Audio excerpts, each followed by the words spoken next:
সালাতে দোয়া কবুল হয়। সালাতে দোয়া কবুলের তিন জায়গা। একটা হচ্ছে তাকবীরে তাহরিমার পরে আমরা সানা পড়ি না, আমরা তো একটা পড়ি।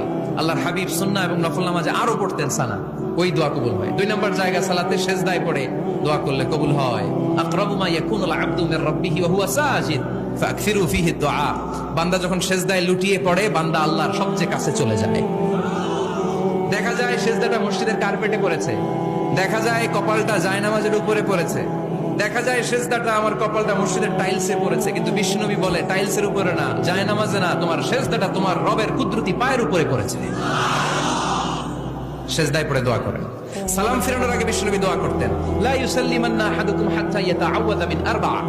আল্লাহর হাবিব বললেন, চার জিনিস থেকে পানাহ না আছে আমার কোন উম্মত যেন সালাম না ফিরায়। তারা যেন পড়ে, আল্লাহুম্মা ইন্নী আউযু বিকা মিন আযাবিল কবর, আউযু বিকা মিন আযাবি জাহান্নাম, আউযু বিকা মিন ফিতনাতিল মাহইয়া ওয়াল মামাত, আউযু বিকা মিন